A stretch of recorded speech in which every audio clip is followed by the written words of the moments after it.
Bab 5, mewaspadai ancaman terhadap Negara Kesatuan Republik Indonesia.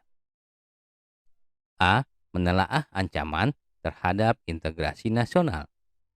1. Ancaman di bidang ideologi. Komunisme menjadi salah satu ancaman terhadap ideologi Pancasila. Meskipun Indonesia telah menolak dengan tegas paham komunis. Akan tetapi, apabila ancaman tersebut tidak segera diatasi, bukan tidak mungkin komunisme akan kembali berkembang pesat di Indonesia. Saat ini, kehidupan masyarakat Indonesia cenderung mengarah pada kehidupan liberal yang menekankan pada aspek kebebasan individual. 2. Ancaman di bidang politik. Ancaman di bidang politik dapat bersumber dari luar negeri maupun dalam negeri.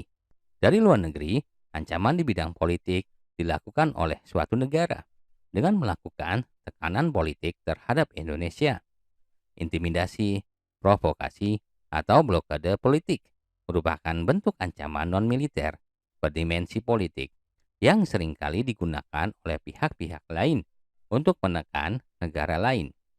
Ancaman yang berdimensi politik yang bersumber dari dalam negeri dapat berupa penggunaan kekuatan dalam bentuk pengerahan massa untuk menumbangkan pemerintah yang berkuasa. Bentuk lain yang digunakan adalah menggalang kekuatan politik untuk melemahkan kekuasaan pemerintah. Selain itu, ancaman separatisme merupakan bentuk lain dari ancaman politik yang timbul dari dalam negeri. 3. Ancaman di bidang ekonomi. Adapun pengaruh negatif globalisasi ekonomi yang dapat menjadi ancaman kedaulatan Indonesia, khususnya dalam bidang ekonomi, diantaranya sebagai berikut. Indonesia akan dibanjiri oleh barang-barang dari luar negeri, seiring dengan adanya perdagangan bebas yang tidak mengenal adanya batas-batas negara. Hal ini mengakibatkan semakin terdesaknya barang-barang lokal, terutama yang tradisional, karena kalah bersaing dengan barang-barang dari luar negeri. B. Cepat atau lambat, perekonomian negara kita akan dikuasai oleh pihak asing, seiring dengan semakin mudahnya orang asing menanamkan modalnya di Indonesia. Pada akhirnya, mereka dapat mendikte atau menekan pemerintah atau bangsa kita. Dengan demikian, bangsa kita akan dijajah secara ekonomi oleh negara investor. C. Timbulnya kesenjangan sosial yang tajam sebagai akibat dari adanya persaingan bebas. Persaingan bebas tersebut akan menimbulkan adanya pelaku ekonomi yang kalah dan yang menang. Pihak yang menang akan dengan leluasa memonopoli pasar, sedangkan yang kalah akan menjadi penonton yang senantiasa tertindas. D. Sektor-sektor ekonomi rakyat yang diberikan subsidi semakin berkurang, koperasi semakin sulit berkembang, dan penyerapan tenaga kerja dengan pola padat karya semakin ditinggalkan, sehingga angka pengangguran dan kemiskinan sulit dikendalikan. E. Memperburuk prospek pertumbuhan ekonomi jangka panjang. Apabila hal-hal yang dinyatakan di atas berlaku dalam suatu negara, maka dalam jangka pendek pertumbuhan ekonominya menjadi tidak stabil. Dalam jangka panjang, pertumbuhan yang seperti ini akan mengurangi lajunya pertumbuhan ekonomi. Pendapatan nasional dan kesempatan kerja akan semakin lambat pertumbuhannya, dan masalah pengangguran tidak dapat diatasi atau malah semakin memburuk.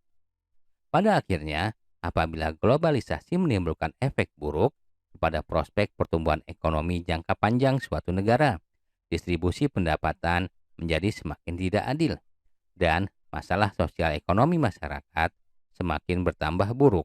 4. Ancaman di bidang sosial budaya. Ancaman yang berdimensi sosial budaya dapat dibedakan atas ancaman dari dalam dan ancaman dari luar. Ancaman dari dalam didorong oleh isu-isu kemiskinan, kebodohan, keterbelakangan, dan ketidakadilan. Isu tersebut menjadi titik pangkal timbulnya permasalahan seperti separatisme, terorisme, kekerasan, dan bencana akibat perbuatan manusia. Isu tersebut akan mengancam persatuan dan kesatuan bangsa, nasionalisme, dan patriotisme. Ancaman dari luar timbul sebagai akibat pengaruh negatif globalisasi, di antaranya sebagai berikut. A. Munculnya gaya hidup konsumtif yang selalu mengkonsumsi barang-barang dari luar negeri. B. Munculnya sifat hedonisme, yaitu kenikmatan pribadi dianggap sebagai suatu nilai hidup tertinggi. C. Adanya sikap individualisme, yaitu sikap selalu mementingkan diri sendiri, serta memandang orang lain tidak ada dan tidak bermakna. D. Munculnya gejala westernisasi, yaitu gaya hidup yang selalu berorientasi kepada budaya barat tanpa diseleksi terlebih dahulu. E. Semakin memudarnya semangat gotong royong, solidaritas, kepedulian, dan kesetiakawanan sosial. F. Semakin lunturnya nilai-nilai keagamaan dalam kehidupan bermasyarakat. 5. Ancaman di bidang pertahanan dan keamanan. Wujud ancaman di bidang pertahanan dan keamanan pada umumnya berupa ancaman militer. Ancaman militer adalah ancaman yang menggunakan kekuatan bersenjata dan terorganisasi yang dinilai mempunyai kemampuan membahayakan kedaulatan negara, keutuhan wilayah, dan keselamatan segenap bangsa. Ancaman militer dapat berupa agresi atau invasi, pelanggaran wilayah, pemberontakan bersenjata, sabotase, spionase, aksi teror bersenjata, dan ancaman keamanan laut dan udara. B. Strategi mengatasi berbagai ancaman terhadap Ipolek Sosbud Hankam dalam membangun integrasi nasional.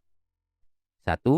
Strategi mengatasi ancaman di bidang ideologi dan politik. A. Mengembangkan demokrasi politik. B. Mengaktifkan masyarakat sipil dalam arena politik. C.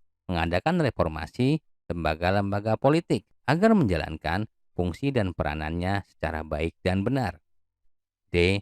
Memperkuat kepercayaan rakyat dengan cara menegakkan pemerintahan yang bersih dan berwibawa. E. Menegakkan supremasi hukum. F. Memperkuat posisi Indonesia dalam kancah politik internasional. 2. Strategi Indonesia mengatasi ancaman di bidang ekonomi. A. Sistem ekonomi dikembangkan untuk memperkuat produksi domestik bagi pasar dalam negeri, sehingga dapat memperkuat perekonomian rakyat. B. Pertanian dijadikan prioritas utama, karena mayoritas penduduk Indonesia bermata pencaharian sebagai petani. C. Industri-industri haruslah menggunakan bahan baku dalam negeri, sehingga tidak bergantung impor dari luar negeri. D. Perekonomian berorientasi pada kesejahteraan rakyat. Artinya, segala sesuatu yang menguasai hajat hidup orang banyak harus terjangkau oleh daya beli masyarakat. E. Tidak bergantung pada badan-badan multilateral seperti IMF, Bank Dunia, dan WTO. F. Mempererat kerjasama dengan sesama negara berkembang untuk bersama-sama menghadapi kepentingan negara-negara maju. 3. Strategi mengatasi ancaman di bidang sosial budaya.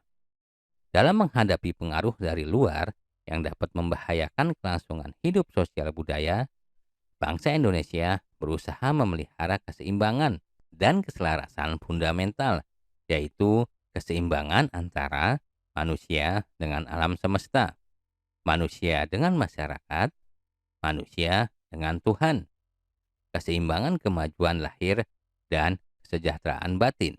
Kesadaran akan perlunya keseimbangan dan keserasian melahirkan toleransi yang tinggi, sehingga dapat menjadi bangsa yang berbineka dan bertekad untuk selalu hidup bersatu. 4. Strategi mengatasi ancaman di bidang pertahanan dan keamanan. Strategi pertahanan dan keamanan negara untuk mengatasi berbagai macam ancaman militer dilaksanakan dengan menggunakan sistem pertahanan dan keamanan rakyat semesta atau berbasis hankam rata. Ancaman yang dihadapi oleh bangsa Indonesia dalam membangun integrasi nasional tidak hanya bersifat militer, tetapi ancaman non-militer pun tidak kalah bahayanya. Oleh karena itu, diperlukan strategi pertahanan non-militer yang tidak kalah hebat dengan strategi untuk mengatasi ancaman militer. Strategi pertahanan non-militer merupakan segala usaha untuk mempertahankan kedaulatan negara, keutuhan wilayah negara kesatuan Republik Indonesia, dan keselamatan segenap bangsa dari ancaman ideologi, politik, ekonomi, sosial, budaya, keamanan, teknologi, informasi, komunikasi, keselamatan umum, dan hukum.